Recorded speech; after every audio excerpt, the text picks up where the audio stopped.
DJ Payne 1.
Yo, what is going on, everybody? Welcome on in to the Space Cowboy Show. I'm your host, Ricardo, and we got another game coming up for these Dallas Cowboys against the New York Giants. Both teams are 0-1, trying to avoid that 0-2 hole, especially in the division as well. And so we're going to talk about this upcoming matchup against the Giants, some things you want to keep an eye out on. Do we think the Cowboys are going to win? All that other stuff, that's what we're going to do here today. Before we dive fully into it, if you guys could do me a favor, please hit the like button. Also, subscribe if you're new. Hit the notification bell so you don't miss out on new content when it comes out. And finally, if you want to join in on the conversation, please, down below in the comment section, you're more than happy to join the discussion down there. So, with week one now past us and the mini bye for the Cowboys pretty much over, we're now on to New York, and that is going to be taking place out at AT&T Stadium in Arlington. And we are in a position where, again, going back with what we saw last week, there were things that the Cowboys did that I liked. And I think if they can work on that and they can continue to move in the right direction, I'll be pleased with what the team's doing. But this is a game you should win. There is this discrepancy between where the Cowboys are at in terms of where they're rated compared to the other teams. I don't think, of course, they're not the juggernaut teams that we see that are at the top of the conference, which, again, there's not enough of a sample size to really determine who's going to be at the top and who's going to be at the bottom. But you can kind of look and see how these teams are responding, how these teams are playing. And the reason I bring that to light is because when we talk about the New York Giants and looking at what they did against the Commanders in week one, they looked abysmal offensively. We're talking about a team where when I'm looking at the stats here, I was like in a position where I was like, what exactly is going on here? The Giants offensively looked terrible. Russell Wilson just doesn't look like he has it anymore. And going 17 for 37, 168 yards, getting sacked twice when the Commanders weren't really blitzing at all. That's embarrassing. You look at them running the football. Russell Wilson was their leading rusher. 8 carries, 44 yards. If you're really kind of looking at how their running back room looked, their leading rusher was Tyrone Tracy, 10 carries, 24 yards. And it's just, I don't really think I need to expound upon it. This is a team that you should beat at home. All things considered. There are a couple offensive weapons that the Giants have that I'm like, you got to keep an eye on, notably Malik Neighbors. But outside of that, I'm not scared of the team in terms of what they can do for you offensively. And so they need to get their act together and hopefully shut this thing down, because on the defensive side of the ball, for the Giants, they got gashed. And I was looking to make sure, because when they said that they were averaging like almost 6 yards a carry, 7 yards a carry, I thought they were joking. But when I looked at the stats here, when you have a running back that's averaging 8.2 yards per carry, had a long 42-yard run, Jaden Daniels, he did his thing, Austin Eckler, etc. I really do think that you should be able to run the ball effectively. If they do exactly what we saw against Philadelphia, I think they should be able to really handle business. And then going over to the pass defense of the Giants, when you see the guys that they lost in that defense, you should be able to be fine. I think that this is another test, and I said this in the last show on Sunday when I talked about like looking ahead, but we were earlier in the week. We are trying to see what this offensive line really looks like. Are we just going off of one game where, they had no sacks given up, which is great, but it felt like there was pressure on the, ends of the offensive line in the pass game.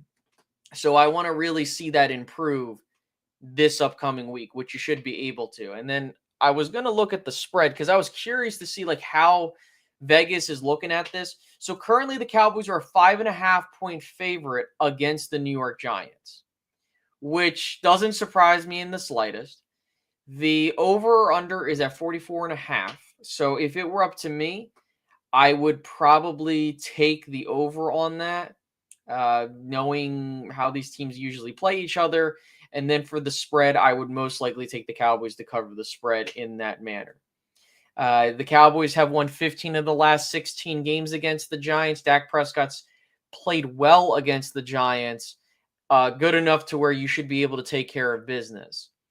And so the last thing I will say, and then we'll kind of just open this up a little bit, is that when I did the preseason look at the Cowboys and talked about what their schedule is going to look like and all that other stuff, I did say that I thought that the Cowboys would lose week 1 and then come back and win week 2, against the Giants. But this is where, if you're watching this and right now it's Friday, hopefully everyone's having a great Friday. If you go out there on Sunday, knowing how this Giants team looks like, and you lose in the manner, depending on how you lose, we're going to have a really, really serious talk, because the Cowboys haven't started 0-2 since 2010. I had to go back and look, and I was like, when was the last time this team started 0-2? So typically this team is starting 1-1 or 2-0, but you can't afford to lose this game. You can't afford to do that. The Giants look dead in the water. You need to go out there and you need to just rip their hearts out, basically. And the Cowboys have done that time and time again. I'm going to give a quick shout out to my guy, Weapon X88. What's going on, my man? Morning. Benching Tolbert will automatically make our offense better. Politics. And I'm not sure if you saw the last show I talked about it.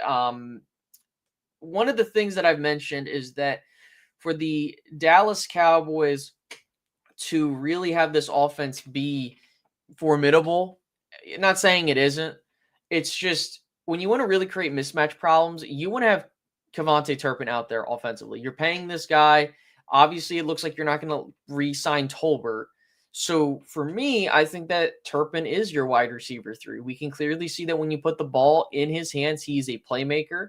And on top of that, it allows you, if you're going to send him into motion, it creates this ability for you so that you don't have to worry about, okay, we're just throwing him out there.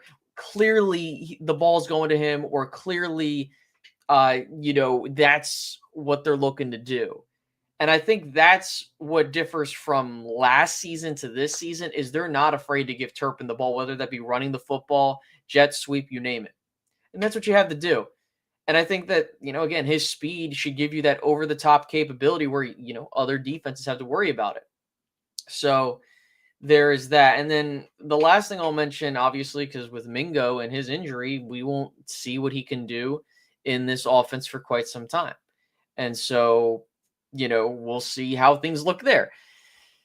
And then let's see, what do we got? We should have been so nice right now if we would have. Yeah, we would have been so nice right now if we beat Philly. No, I agree. I think that had the Cowboys beaten the Eagles on Thursday, the conversation about this team would be completely different. And I think that, again, depending on the expectation that you had going into this year, is going to depend on how you go throughout the year. So, again, right now, the Cowboys, in terms of what they showed on film and what they were doing offensively, definitely perked my ears up a bit. But as for what we're seeing defensively, they need to be able to clamp down the opposing offense and not have them score at will.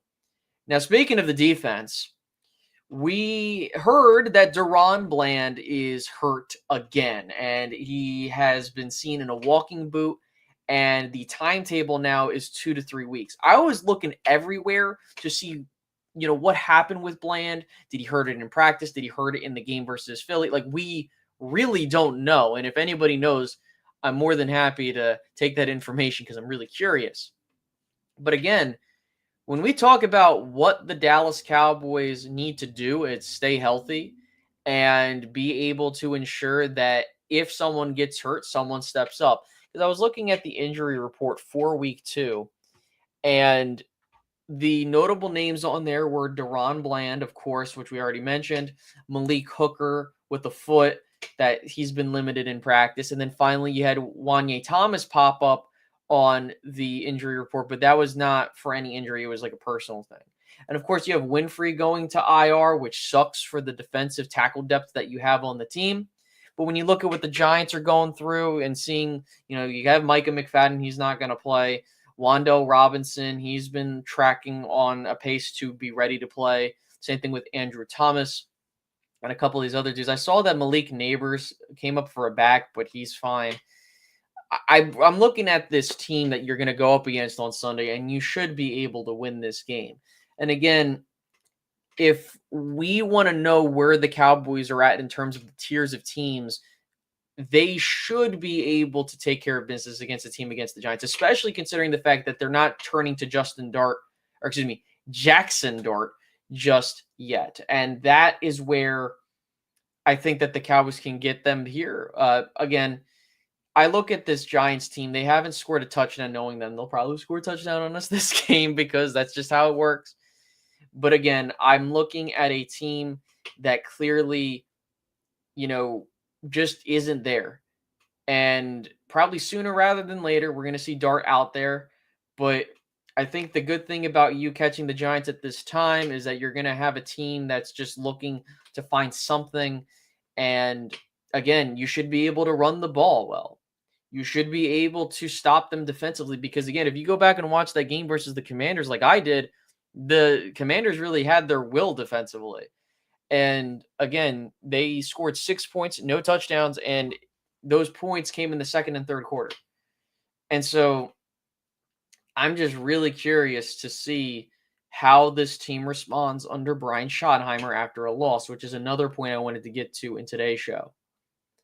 One of the key things that we've talked about when we've seen the Cowboys, especially under Mike McCarthy, and you can even include Jason Garrett in this, is developing a sense of consistency. Under Mike McCarthy, whether we want to admit it or not, the fact of the matter is that there was consistency in the sense of you were winning 12 games a season aside from the years where Dak Prescott was injured and or your defense looked like absolute Swiss cheese. But all things aside, when I had to go back and look and see, okay, when was the last time, aside from 2024 and 2020, when we've lost, multiple games in a row, that was back in 2021 against the Raiders and the Chiefs, So one of the main things there is that if you are trying to build that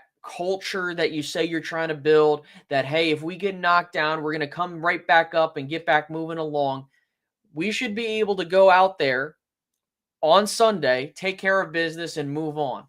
Because that is where, if we go out there and lose, now I'm looking at you funny and I'm like, all right, dude, like, you got to be winning games like this. And then the other thing is the discipline, the preparation, all of that. Going back to my point of, we want to see how this team does on a week-to-week basis. I like some things that they did in week 1, but they have to continue that. I'm going to say that like literally every show, just as a heads up, because that is where I want you guys to see how this team is doing. And if we really are seeing a moving, a move in the right direction. And because right now, like, it's 1 week, and, to not have pre-snap penalties is great. I'm sure they're going to come up at some point because, again, we're human. They're bound to make mistakes. But again, if Brian Schottenheimer is the coach that the Cowboys want him to be, that he wants himself to be, and how we've been talking about, like, what we want to see from him, especially from, the coaches we've had of Cowboys past, we'll see we'll see that moving forward. Like, okay, we're going to see consistency when it comes to penalties. We're going to see consistency when it comes to running the football effectively, not just running the ball for the sake of running the football, and utilizing motion. Because there was a tweet I saw out there where the Cowboys had the top run win rate in the National Football League in terms of how they were running the football, which I was like, whoa, like I did not expect that coming, especially for a team like this. And so I'm fully expecting that we'll see the run game come alive. I don't know what we're going to see in terms of the other running backs, but I really need to see this team run the ball effectively. And also, I want to see George Pickens get going. It's a lot to ask. Again, I just want us to win at the end of the day. So there is that. And then let's see what we got here. Don't understand why we don't sign Gilmore for depth. Bland's injuries are concerning. And you're absolutely right. I think that one of the main things, bro, is when it comes to the injuries that the Dallas Cowboys have had over the past several seasons, especially at the cornerback position. I feel like the Cowboys, if you're going to sign a dude to an extension, because this, I believe this happened, and correct me if I'm wrong, because, again, I want to make sure I say this correctly. We gave that extension to Trevon Diggs, and then he had his injury, the ACL injury. And we've had issues with him being on the field and stuff like that because of that. And unfortunately, injuries are part of the game. But when you have a hurt guy that stays hurt, you got to hope to God that it's just that and you move on. Because if it's a consistent situation, now we're going to have a discussion. Not, did you make a mistake of signing DaRon Bland? Because I don't think you made a mistake, because hindsight's always going to be 2020. At the end of the day, you re-signing DaRon Bland to the contract that you signed him to was great. You have an out after 2 years. And you should be re-signing him, because you really have no other options in that cornerback room. And so that's where I look at this. And then to that second part of why they don't sign Gilmore for Bland. I think that the Cowboys they like who they have. We like our guys type of thing, right? I think that, I would love to have Stephon back. I think he would be awesome. But I would say that they like who else is there in the cornerback room, and I don't think they want to rock the boat there. Even though I disagree if that's their way of thinking, I believe that you can't go wrong with having a veteran presence there. And I think what really hurt them was them letting Jordan Lewis walk, because I really wanted to see Jordan Lewis re-signed because he was your best defender in 2024. But again, I have no problem if that's the way you want to go about it. But the fact of the matter is that, you drafted Siobhan Ravel. He's probably not going to do anything this year, so you're redshirting him. Then you're hoping that Kalen Carson can turn into something solid for you, because he had the one game versus the Browns where I thought he played all right, and then he just got hurt, and it just didn't look so well after that. And then there are a couple other options you have. I heard something like about having the safeties play corner, like moving Wanye probably to play nickel. I mean, fine, but again, I think what's helping you at this point is you're not hitting the meat and potatoes of the schedule and you're playing the Giants. But again, you have a dude in Malik Neighbors and some of those other offensive weapons where you can't just slouch at that, but still. So I really think that's where I'm looking at this and I'm saying you probably should invest in getting a vet. What's going on, Lobo? Shoddy using a lot more pre-snap motion is helpful in the run game too. Exactly. And that's one of the things that we've talked about when it comes to the Dallas Cowboys. We've talked about them being able to utilize pre-snap motion is going to help them offensively move the football, especially in the run game, because that was the big talking point this entire offseason. Is like, oh, we want to run the ball, we want to be physical, which we've seen the Cowboys do, especially against that Philadelphia defensive line. But again, if you're not able to go out there and you're not able to do these things that you're saying you're going to do, that's when we'll have a problem. Because I remember when Kellen Moore became the OC and we were like, we need to see more motion, and we saw a bit of it and then it went away. That's where I need to see the consistency. And then going back to last year or even under the Mike McCarthy administration, the inability to have a consistent game plan, an offense that can execute. I mean, yes, you did have a number one offense, top 5 offense. I understand that. But when we're talking about like in-game situations, especially in the postseason, it really feels like that if you are unable to run the football, which we saw in every single loss under Mike McCarthy, is that when you're unable to run the football and when you're unable to dictate the pace of the game, you lose. And so that's what I want to see different moving forward from this Cowboys team. And what's going on, Retro Scotty?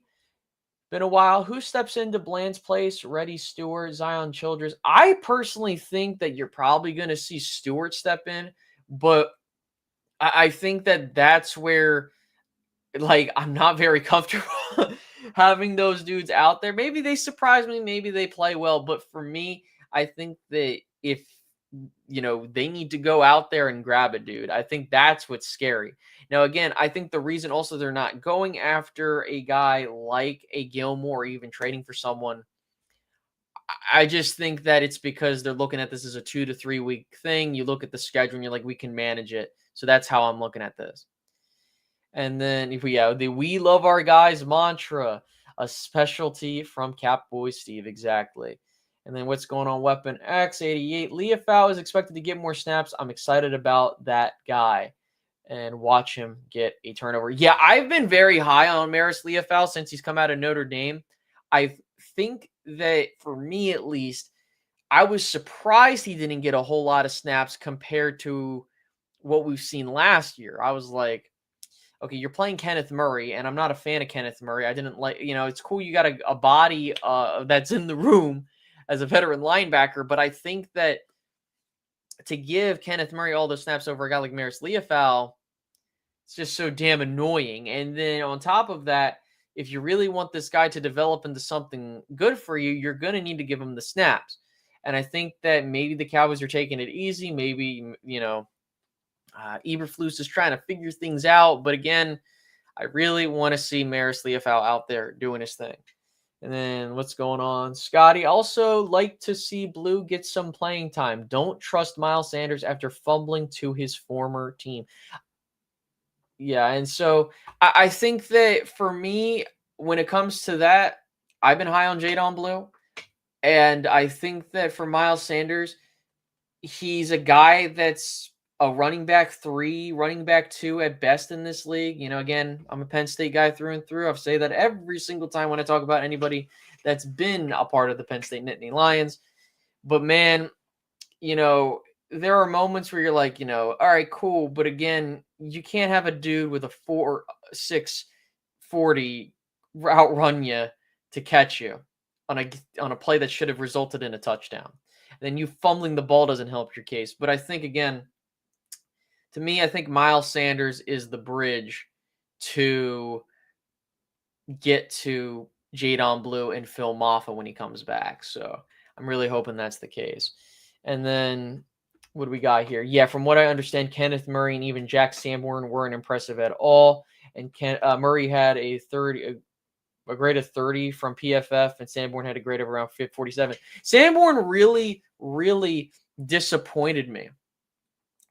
Really disappointed me because I've been very high on him, especially with him coming over from Chicago. And the fact that he wasn't able to go out there, and I'm not expecting the dude play at a all-pro level, a Pro Bowl level. I'm just asking you to do your job, and he was having issues. Bit concerning, especially when you're looking at this linebacker room. Now, I went on record and I said I thought that your defensive line was the best unit on this team, and I still believe that. I think that your interior is much improved. Your edges need to do better contain, and I think that this is going to be a game where you're going to be able to do that. So there's that. What's going on, my guy over here? The RQ3. They didn't play Jadon Blue in week 1 because of the consistency not being there. Now I'm seeing Shoddy is sending a message. Now, I thought that it was because of the injury that he had, but if it is the case of a consistency situation, I completely understand it, and I think it's just that accountability factor. Yeah, Blue deserves to be behind the starting O-line. He scores on that touchdown in week 1 if he plays. Yeah, absolutely. I think that that's for sure the case. I think that Jadon Blue is a guy that will bring you this home run ability in the in the backfield where you need that. And I think that that's what the Cowboys have missed. Like, obviously you have a thumper in both Maffa and Williams. But for me, I think what really is going to make this offense hum is if you can get a running back that can take it to the house and have that speed. That's what's really going to help things out. And then what's going on, Gabriel? We need thumpers at the linebacker position. I like Leofau, but he seems undersized in my opinion, more finesse than muscle. Do you think that's why Eberflus didn't play him much? I would say so. I think that he has a type of linebacker that he wants, and I think that he wants to roll with the guys that have more size to them because, again, he has a type. But it's one thing when the dude has size and the measurables to play, but if there's another dude that's able to play the position, you can slot him right alongside, and he should be just fine. You know, you're not throwing him out there with other undersized linebackers like you're throwing safeties in there. But I think what's really hurting the Cowboys is that DeMarvion Overshown isn't out there. And so when he gets back out there, that should help your linebackers, especially because you have a dude that has speed, the side, like everything that you need in a linebacker. And so that's where I think the Cowboys are really being hurt is the fact that DeMarvion Overshown isn't out there, because having a dude with that sideline to sideline speed, being able to go out there and just, man, I'm just so annoyed. I really, really want him to get back as soon as possible. And then we got Scotty here. I say trade for a linebacker, but I would like to get another good defensive end that can set the edge. Plus, wouldn't mind another cornerback, say trade for Greg Newsome II. I'm sure he's sick of being in Cleveland. Well, it's probably going to be a high asking price. And also, if it were up to me, I think that the reason I don't think the Cowboys are going to make any immediate trades for players, even though that Jerry was like, oh, well, you know, all the players we got or all the picks we got, we can use to go sign someone. I don't think that's going to end up being the case. I think that they're going to draft defensive players exclusively, which is fine, because as long as we see what the vision is and you don't have the personnel yet, we're going to have to wait a year. And I hate to say that because I don't like wasting time, especially considering what I've said with the timeline of this team. But I think that if it were up to me, I think that the position you definitely need to address most is linebacker. Because to that point, Scotty, they're going to be like, well, we traded for Murray. You know, we're fine. We don't need to add another linebacker, right? And as much as that pains me to say that, I just don't like the way they approach roster construction in that manner. Like, hey, we did this move in the offseason, therefore we don't got to make another move. I mean, you can kind of say with the way that they traded Micah away to get Kenny Clark and 2 first-round picks. But again, we're kind of seeing that, you know, the Cowboys have the building blocks of what I think they can do to get where they need to be. But the main point is how long does it take to get there? So, and then Gabriel saying, I agree. Once we get Demo back, I'm sure he'll make our defense better. Yeah, for sure. Absolutely. I think that is where I'm really looking at things and I'm saying to myself, it's really hard to evaluate what kind of defense you have, especially when you shut down Philly in the third and fourth quarter of that game, but you couldn't score to save your life. And so I think that will be fine. Now, as we're about to wrap up the show and finish up, with this preview against the New York Giants, again, if anyone here is watching, I appreciate everybody tuning in. If you're watching on the side of X/Twitter, please go to my profile, hit the follow button, like it. Also, please make sure to go subscribe to the YouTube page. You can do that through the link on the X/Twitter page that I have. If you're here on YouTube chilling with me, please make sure to hit that like button, subscribe, hit the notification bell. If you want to support the channel further, you can become a member, all that other stuff. But doing my bold predictions and the score prediction / who do I think is going to win the game and stuff like that. So returning to the spread and the money line and all that other stuff, and even the over and under.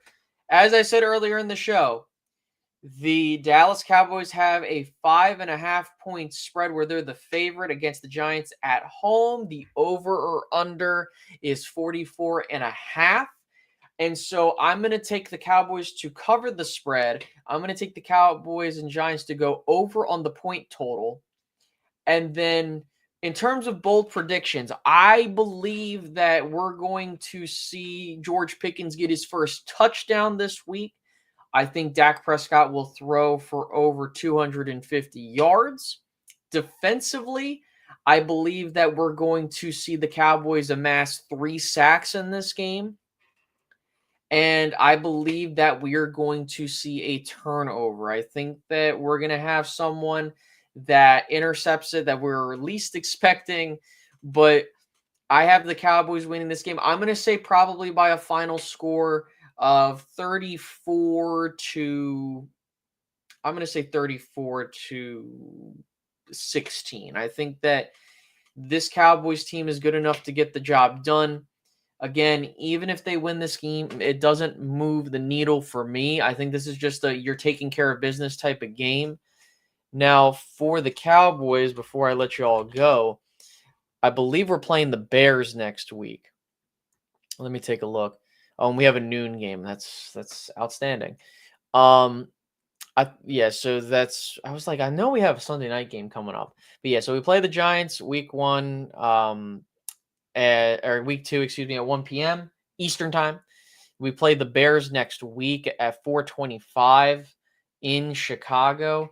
Cowboys haven't won in Chicago, I think, since 2007, if I remember. So got to change that up. And we haven't beaten the Packers since 2016, so that's got to change up. But again, that's your look so far. Cowboys should get to 1-1 this upcoming week.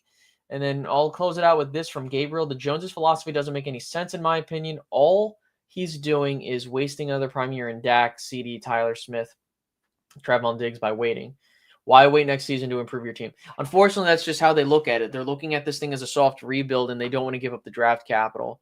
Oh, yeah, that's right. We won in 2014. I keep forgetting about that game. That's just, it's one of those games because now I remember because the Bears were trying to mound that, we come back. But it's been a while. I guess that's my point is it's been quite some time since we've won in Chicago. So, we need to change that expeditiously because, you don't go there often, but you need to take care of business. But guys, gals, thank you so much for tuning into the Space Cowboy Show. I will catch you guys after the game on Sunday.